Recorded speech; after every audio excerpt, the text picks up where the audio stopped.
2000년이 시작되면서 크게 열풍을 끌었던, 인기를 모았던 것이 웰빙입니다.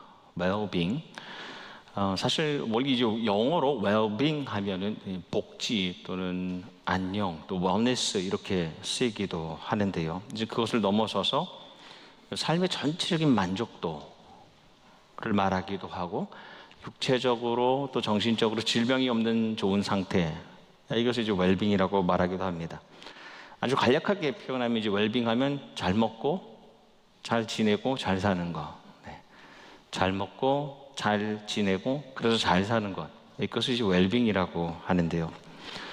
그래서 2000년 이제 시작하자마자 사람들의 관심이 잘 사는 거. 그렇다고 이제 부를 많이 쌓아놓고 사는 게 아니라 이제 내가 잘 몸적으로, 육체적으로, 정신적으로 잘 사는 것에 대한 관심이 참으로 많아졌습니다.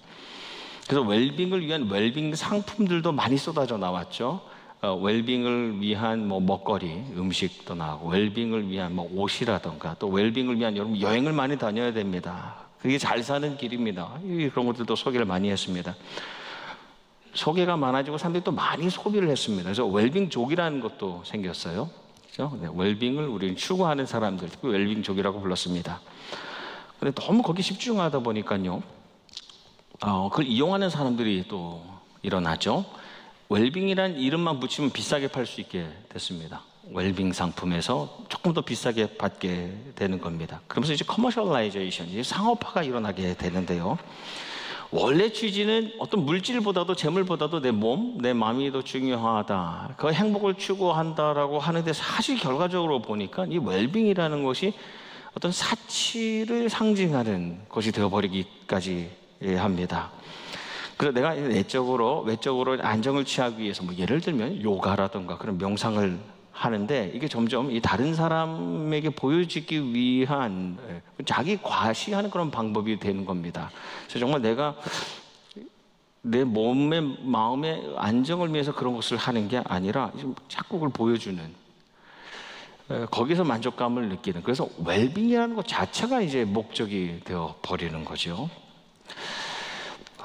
근데 이제 자기를 사랑하는 것도 참 좋은 일이에요. 사실 나를 사랑할 수 있어야지만 이제 타자를 사랑할 수 있게 되는데, 자기를 사랑하는 것이 중심이 되다 보면은 이렇게 건강하지 못한 방법이 그런 결과들을 낳게 되는 겁니다. 2020년이 시작되면서 비교적 근래에 이 사람들의 관심을 모으는 것 하나가 웰다잉입니다. 웰다잉. 사실 원래 이제 미국에서는 good death라고 해서 좋은 죽음, 명예롭게 죽는 것, 또는 이제 존엄한 죽음이라고 이렇게 표현하는데요.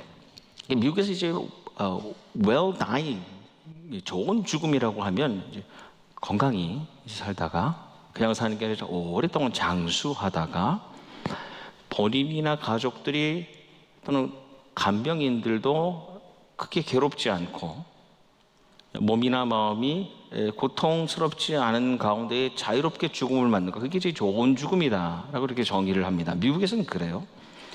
그래서 well dying, 존엄사를 보면 이제 여러 가지 이제 조건들이 있는데, 첫 번째는 준비가 잘 돼야 되는 거예요.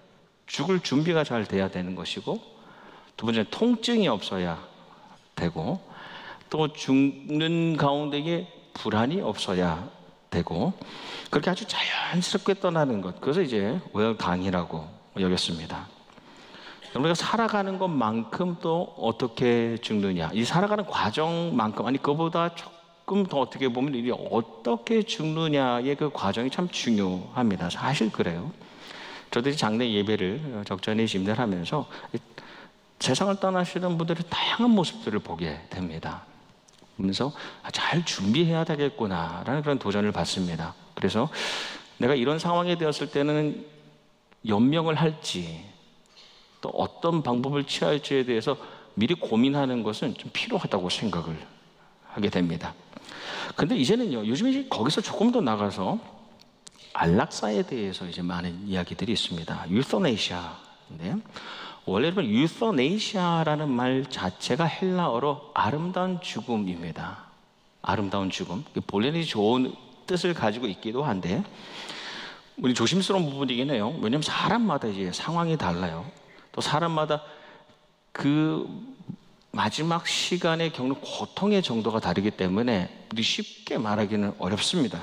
하지만 이 안락사라고 말하는 것은 기본적인 게 뭐냐면 내가 스스로 편한 죽음을 택하는 거죠. 내 스스로 나에게 있어서 편하게 죽는 방법을 내가 선택하고 실행하는 겁니다. 그 적극적 안락사라는 것도 있어서 난 이런 방식으로 언제 이렇게 죽겠다라는 것을 법적으로 허용하는 나라도 있어요. 네덜란드나 벨기아나 또 스페인 같은 경우는 그걸 허락합니다. 내 생명이 내 것이라고 믿고 살아감, 내 생명에 대한 나의 주권을 주장하면 내 중심적인 삶을 살겠죠. 그리고 죽음까지도 내 중심적인 죽음을 선택해 갑니다. 이게 세상 사람들의 방식이라고 할 수 있죠. 자연스럽게 자기 중심적 죽음이라는 방법으로 그 삶이 이어지는 겁니다. 근데 하나님이 살아계시다. 하나님의 절대자가 살아계신데 그냥 살아계신 것이 아니라 나를 만드신 창조주로 살아계시고 나와 관계하고 계신 그분이 살아계심과 또 내 안에 임재하시고 실제로 일하고 계심, 역사하심을 인정하는 사람들의 삶은 다르죠. 그 중심이 자기 중심에서 그 중심이 주인 대신 하나님께로 옮겨가지 않습니까? 그래서 하루를 살아도 매 순간순간 하나님과의 관계 안에서 살아갑니다. 그래서 출생과 사망, 죽음과 태어남까지도 나의 영역이 아니라 하나님의 것임을 인정합니다. 잘 지내는 것, 잘 사는 것, 그리고 잘 죽는 것, 잘 떠나는 것도 하나님과의 관계 속에서 항상 그분의 의지, 그분의 방법을 구하면서 결정하며 살아갑니다. 그걸 하나님의 사람이라고 하죠. 그래서 그 하나님의 사람의 출생과 생활과 그 죽음은 내게 속한 것이 아니라 하나님께 속해 있다는 믿음이 중요하죠.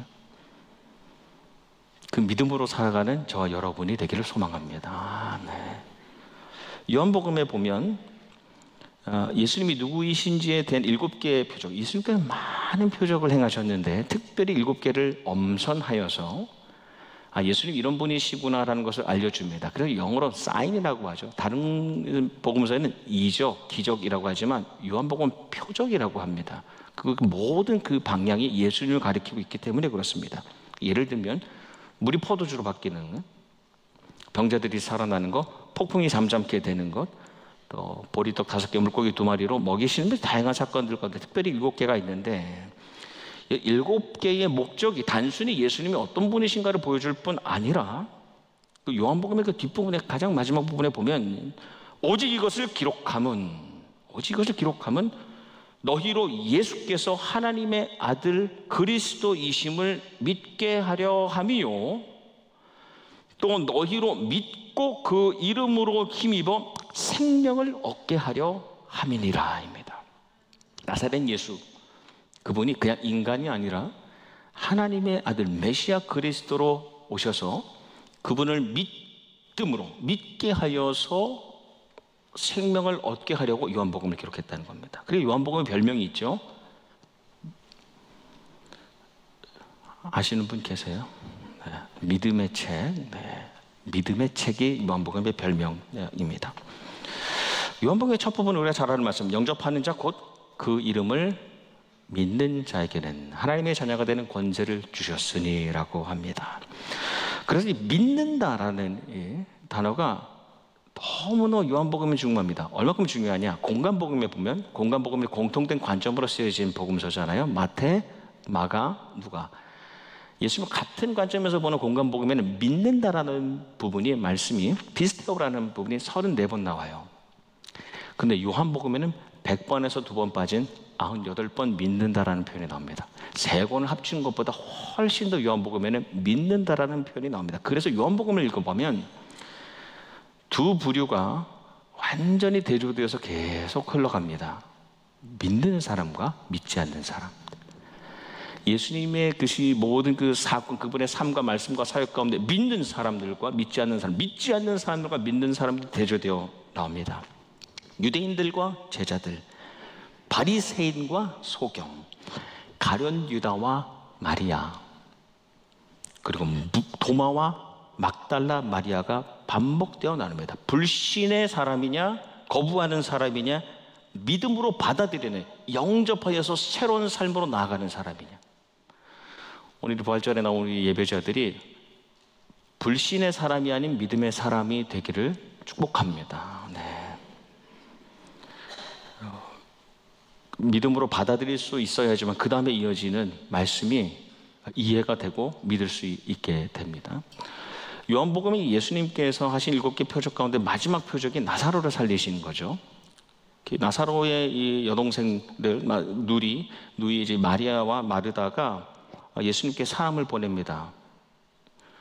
사람을 보내서 아마 이 병간호하느라고 못 올 것 같아요. 그래서 예수님께 급히 사람을 보내서 그 사람을 통해서 말하기를 오빠가 병들어서 고통받고 있음을 알립니다. 오빠가 병들었습니다.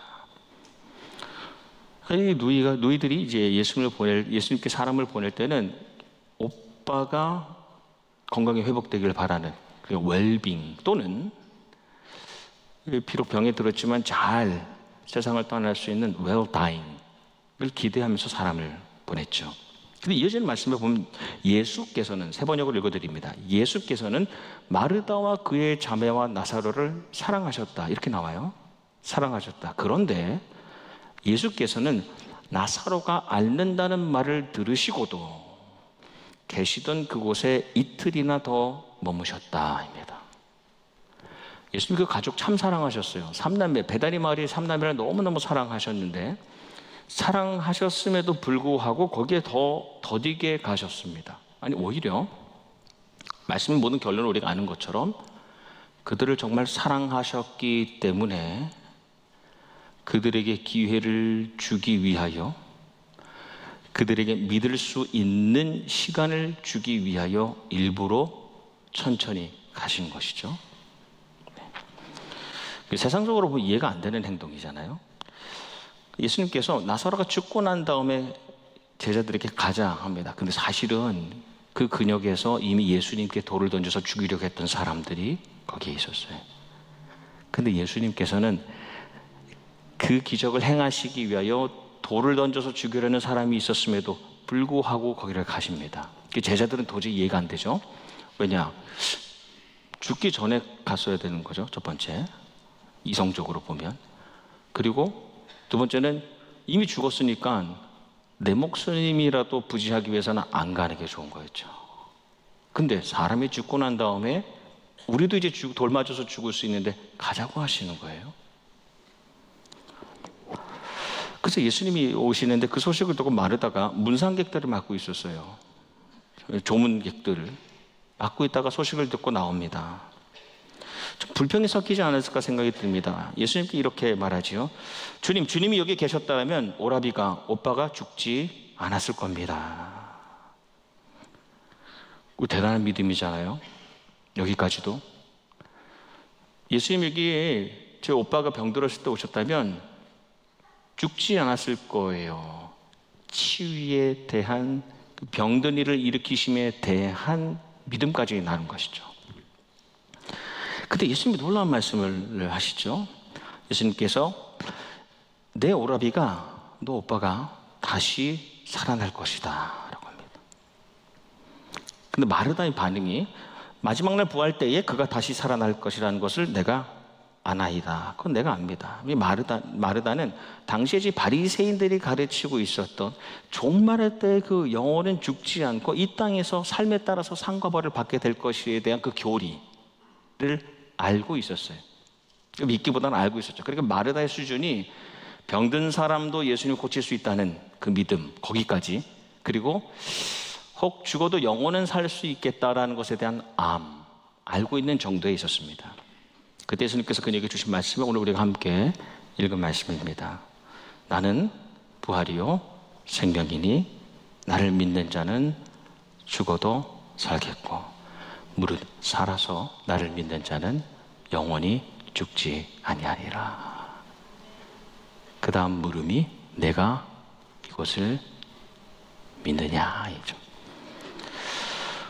죽어도 다시 살아나는 그 부활이 먼 미래에 종말의 때에 다 끝나고 난 다음에 일어나는 일이 아니라 생명의 주인인 내가 이제 곧 일어나게 할 수 있다는, 이제 일어날 수 있는 사건이라는 것을 알려주시는 겁니다. 주님께서는 그저 질병을 고쳐주는, 그 생명을 연장하는, 결국 나사로도 다시 죽게 되지 않았겠습니까? 생명이 연장됐을 뿐이잖아요. 생명을 연장하는 정도가 아니라 나를 통해서 새로운 생명, 영원하면서 하나님과, 영원하신 하나님과 그분과 영원히 관계할 수 있는 새로운 생명으로 다시 태어나게 될 것이다 라는 것에 대해서 말씀하시는 것이죠. 살아서 예수님의 그 부활과 그 생명을 믿는 자는 영원한 생명을 가지고 살아간다고 말씀하시는 겁니다. 그리고 물으시죠. 내가 이것을 믿느냐? 믿습니까? 네. 옛날 부흥사분들은 믿습니까? 이렇게. 네. 예수님께서 우리 인생의 가장 큰 고난이 뭡니까? 가장 궁극적인, 속단 말로 끝판왕이 뭐예요? 죽음이잖아요. 모든 노력이 죽음을 극복하기 위한 것 아닙니까? 근데 주님께서는 그 죽음을 넘어서신 분이시고 그것을 넘어서서 영원한 생명을 우리에게 주시는 분, 죽음 후에 영원한 생명을 주심으로 영원한 하나님과의 관계로 들어가게 하실 뿐 아니라 이 땅에서의 몸이 아닌 새로운 신령하고 거룩한 아름다운 몸으로 우리를 입혀주시고 그 몸으로 살게 하실 분이라는 것, 그걸 믿냐고 물으시는 거예요. 돌을 옮기라고 하시잖아요. 예수님께서 나사로의 그 무덤, 다 아는 스토리죠. 돌을 옮기라고 하는데 마르다가 이렇게 말합니다. 주님, 죽은 지 4일이 되어서 냄새가 납니다. 이 벌써 냄새가 납니다라는 표현은 어떤 의미는 끝났습니다 하죠. 마침표가 찍혔습니다. 더 이상 가능성이 없습니다. 그러니까 마르다는 끝까지 자기 중심적으로 삶을 해석합니다. 자기 중심적으로 죽음을 이해하려고 합니다. 그 다음 이어지는 예수님의 말씀이 우리의 심령에 도전을 주는데, 내가 믿으면 하나님의 영광을 보리라고 하지 않았더냐. 하나님의 영광을 어떻게 보느냐? 네가 믿으면, 네가 믿을 때 하나님의 영광을 보리라 하지 않았더냐 하시고 돌을 옮기니 나사로야 부르시고 나사로가 나오지 않습니까? 육적인 생명뿐 아니라 영적인 생명을 살리셔서 그 생명의 주인이 되심을 보여주신 겁니다. 7개 표적이 있다고 했는데, 여러분, 예수님께서 첫 번째로 보여주신 표적이 물을 포도주로 바꾸는 표적입니다. 그게 요한복음에 가장 먼저 나오는 표적입니다. 어머니 마리아가 요청하잖아요. 그때 예수님의 반응이 시큰둥하죠. 거절하시는 것 같이, 여자여 그게 나와 무슨 상관이 있나이까 라고 하는데, 마리아의 그 다음 행동이, 그 다음 말이 하인들에게 너희에게 무슨 말씀을 하시든지 그대로 하라라고 해서 내가 주님을 향한 믿음을 가지고 있음을 증명해내잖아요. 내가 그것을 믿습니다. 여러분, 예수님은 우리의 삶에 대단히 놀라운 기적을 보여주시고, 자, 봤지? 이제 나를 좀 믿어라라고 하시는 분이 아니라, 내가 주님을 위하여 작은 믿음을 보여줄 때에 우리의 삶에 위대한 그런 기적을, 대단한 일들을 이루어 주시는 분이시죠. 근데 우리가 뒤돌아보면서 하나님께서 이런 일들을 이루어 주셨는데 내가 그때 믿음이 참 없었구나 라고 고백하게 되죠. 믿음은 여러분, 그 당시에 가장 작은 것이라고 여겨졌던 그 시대, 예수님 시대 가장 작은 것으로, 요즘 현대과학이 발달해서 현미경으로 뭐든 볼 수 있지만 가장 작은 것으로 여겨졌던 겨자씨, 그만큼만 있어도 산을 옮길 수 있다고 하셨죠. 믿음은 있던가 없던가입니다. 믿음은 조금 있다, 믿음이 많이 있다가 아니라 믿음은 있던가 없던가입니다. 그러면서 좀 디지털 같아요. 연결이 되던가 안 되던가입니다. 그래서 주님께서는 그 믿음을 확인하시고 우리의 삶의 기적을 일으키십니다. 요한복음에 보면, 이 믿음의 책이라고 했죠. 요한복음에는 믿는다라는 말이 98번이나 나오는데요. 이제 문법적으로 보면 이 98번이 다 동사형이에요. 믿음이라고 나오지 않고 믿는다, 믿는다, 믿는다가 98번 나옵니다. 믿음은 일회적인 것이 아니라 믿는다. 나를 부르시는 마지막 그 죽음의 순간까지 계속하여 믿는 겁니다. 말씀에 보면 몸은 죽여도 영혼을 능히 죽이지 못하는 자들을 두려워하지 말라. 이 말씀이 상당히 강력하지 않습니까? 너의 몸은 죽일 수 있지만 너의 영혼을 죽이지 못하는 사람은 무서워하지 말라는 겁니다. 이런 사람들이 사자 앞에서도 대적 앞에서도 원수 앞에서도 두려워하지 않았습니다. 오직 몸과 영혼의 주인 되신 주님을 두려워하는 사람. 이 사람들이 정말 하나님의 사람 아닙니까? 부활의 사람 아닙니까? 우리가 이분은 부활을 믿는다고 합니다. 근데 우리가 이런 삶을 살아낼 수 있는가? 가능하죠.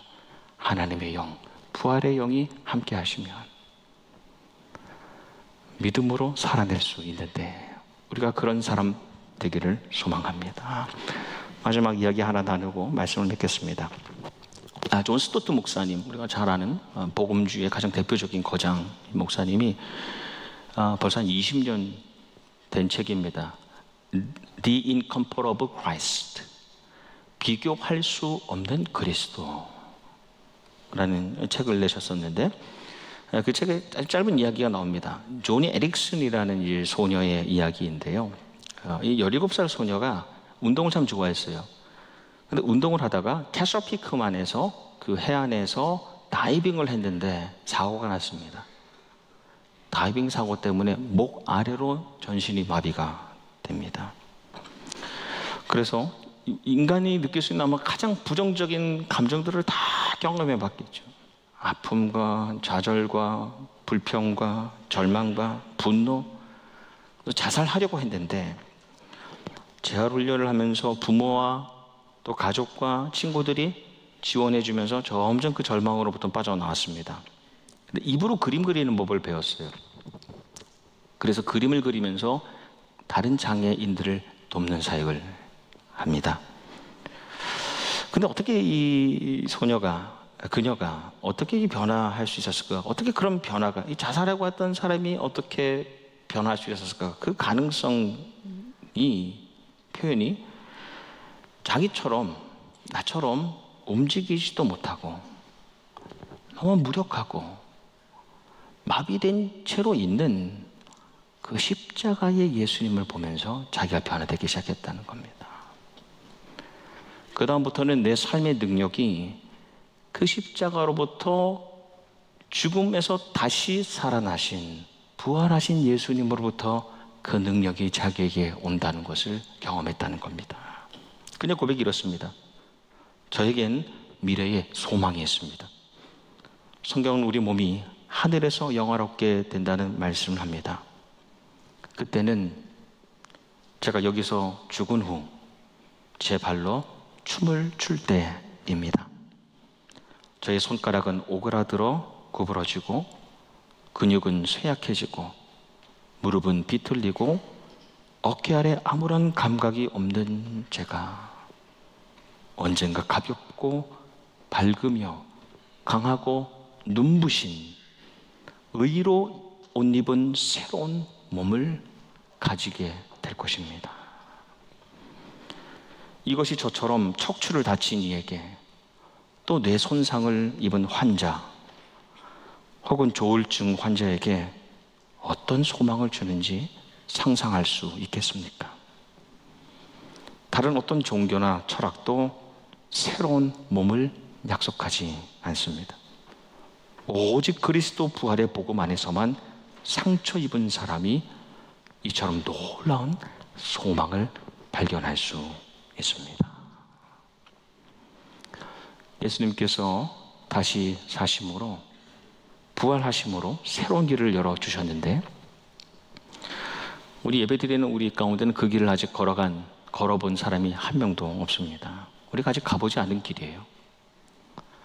하지만 그 길은 가장 아름다운 길이고 신령하고 가장 아름다운 몸으로 주님과 함께 걷게 될 길입니다. 영원한 생명을 얻고 주님과 함께 살아가는 생명의 길입니다.